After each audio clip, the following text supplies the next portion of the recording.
Okay, I'm gonna do about a 10-minute video. I'm gonna try to wrap it up in 10 minutes. It's another video on the next level footballs. I took the liberty of breaking a bunch of these off, and I used a nail clipper to clean up the piece of plastic that hangs on there after you break it off the sprue. And I got the five of the six quarterbacks that I own. The other one, which was the next level, which is this one I showed in the previous video. So you already got an idea with that. But these are the other ones that a lot of people use. Here's a traditional one that's been modified as a Toepro. And I got two 808s, got a Gameday, and a Gamechanger. So I'm going to start off with the Gamechanger. I'm going to throw a bunch of these balls to that receiver and just show you how it comes off each one of the quarterback's hand. Okay, the first thing I like is with the Gamechanger, you actually put the ball on the hand. Gamechanger and 808, I believe, are the two that make the quarterback where you actually put the ball on the hand. So you look at that. That's a 3D ball, and it's on the hand. Okay, so I'm going to throw a handful of these, try to get a little rhythm in, and hit the target a few times, and give you an example of what it looks like. Okay, I'm going to keep it close and bear with me because I haven't used these yet. Just going to throw a few and see if I can... Oh, wow, first one. Okay, you can see how it moves it a little bit, though. It's gonna move your figure because these balls, again, it's got a point. It's got a point at the end, so it's gonna hit that target. And it's gonna make him move sometime. But guess what that does? That eliminates argument. There goes another one. If you hit him or not, so you can see it. It makes him move, and it actually makes. I don't know if you can hear it on video, but it makes a sound when it hits the plastic of the guy. Okay, that was too hard. So you gotta, you know, watch how much pressure you put on it, how tight you put the ball on his hand, or how loose, because that can determine how much it comes off there like that. And then you want to tilt the ball down. See, I got it on there pretty loose. That's why it's taking off so much. So I'm put on there a little tighter, and I tilt the ball. See, now it holds on a little more. Now you got to find a common ground because you want it on. You want it to come off, but you don't want it to go flying. There you go. So that's how it comes off on the Gamechanger. Try to get one more. So yeah, how much you put it on there, tilting it, that's how you determine if you're going to hit your target. See, if you hit it really good, this is a figure that's going to fall over easier, especially from that angle. If you hit it really good, he's going to fall over. So let's try the Gameday. Now with the Gameday, the apex is a little further back, so I'm going to have to tilt this one. But the thing that's going to be a challenge is this part that it goes on is a little thicker, just like the traditional triple threat. So you have to, put it on there kind of loose, but you want it on there tight enough because that spring is going to get the ball off of there. You ain't going to have to worry about that. So you're going to have to get to where you're comfortable with how much pressure you put the ball on to the passing hand. So let's throw some with this. Again, this is the one that most coaches use. See, there you go. First one, I knock him over. So it's going to get there. It's going to hit him. But again, you're talking about a 3D ball. So it's got a point. And, with some velocity, you'll knock your target over. There you go. So you're knocking them over. Maybe I should get a better figure. But, or a different figure. But yeah, this has got some torque. So, yeah. But you can clearly see and hear when you make connection. And this is a new ball too, so I'm having a hard time getting it on here. It's on there kind of tight. There you go.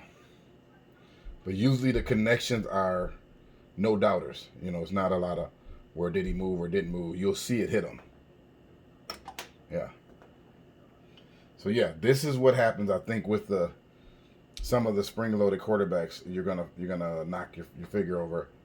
And depending on the rule set, I don't know if when you knock somebody over from passing it, can you pick them up or whatever, but at least you hit them. Okay, so that's with the Gameday. Now we're going to try with the 808. Now this is one of the two 808s I have. This is the more over-the-top one. That ball goes on there really easy, and it's on the hand. So it should be able to come off there really easy. So I should be able to throw this without tilting. See, the apex is straight up. So I'm just going to tilt the ball down, and I'm going to throw a couple with this. So it's going to be all about the aim. See, I got scared. I didn't want to.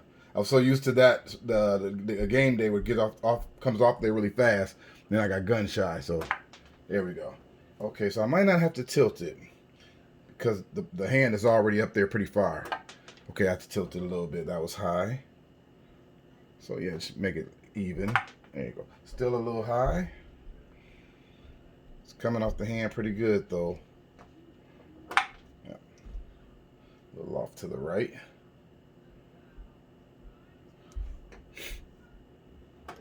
There you go. Yeah, I'm not. Like I said, I'm not sure about certain rules with knocking the receiver over. I don't know how that works if you're able to pick them up or they're considered down. But depending, yeah, that was a good one. Just hit him and spin. See, I took a little off on that one, so I didn't knock him over. Off to the right a little bit. But yeah, it comes off pretty good. Like I said, this one is right. The hand is going into the ball, so you have to, watch your pressure. If you got it on there too tight, it'll dribble like that. Put it on there too loose, it'll shoot over your target. A little bit behind it. So you got to find that sweet spot. Like I said, it's tough when you're going from different quarterbacks because they all throw different. Yep, to the right. So I'm getting my velocity now. Now it's about to aim. There you go. So now let's try the other one. It's more of a sidearm one. This is the one I really like. If I ever got down to it and got some consistency with it, I would love to throw it this. See, I throw sidearm kind of. But in the end, I think when it follows through, it comes across. So you can see, look at it. Look like he's throwing a football, 3D football. Let's throw some with this. Yeah, a little too tight on there. See, now the learning curve starts over again. Got to make sure it's not too tight on the hand. Aim it down. Yeah, I'm all over the place now. Okay, up to the right. To the right still. See, I'm thinking it's going to go across. That's why I'm off to the right. I just got to aim them over.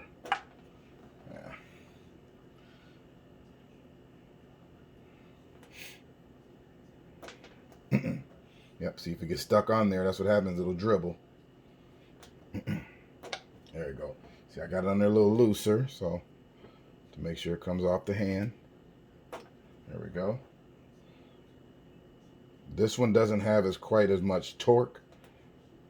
There we go. So it comes off there pretty easy and didn't knock them over.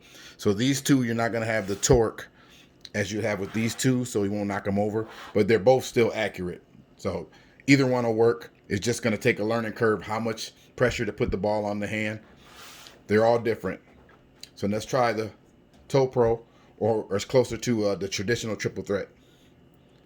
So as you can see, it just goes on there like that, right over the top. Okay. And it should come off pretty decent, but I may have to make some adjustments as I'm throwing. Okay, comes off pretty good. So of course the first couple are going to be too hard. So now I'm going to tilt my ball.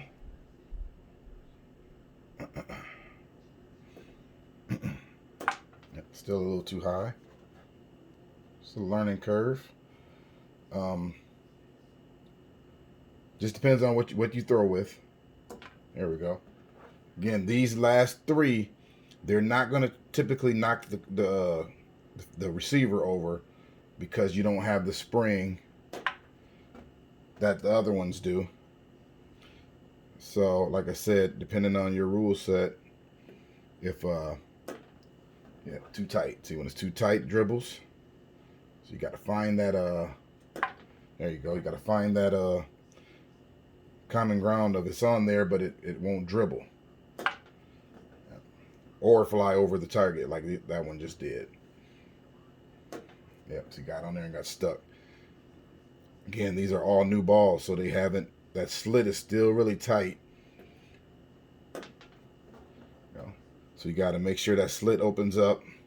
I would take a razor blade and open that slit up so the ball comes off a lot better. Yep, see, it's a little tight still. And I just switched balls because that was the ball I was using before. So again, just like anything else, it's going to take some practice.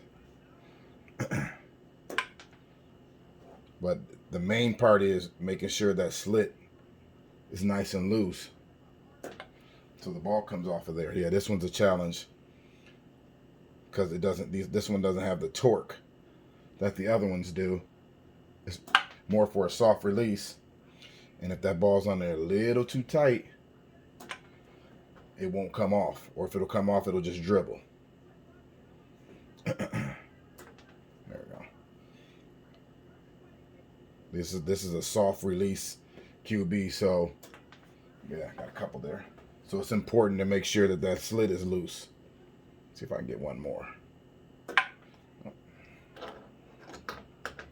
So with this, with this quarterback, I probably would put the ball on really loose. Show you how I would put it on there. I would put it on like this, pretty loose, and let it fly.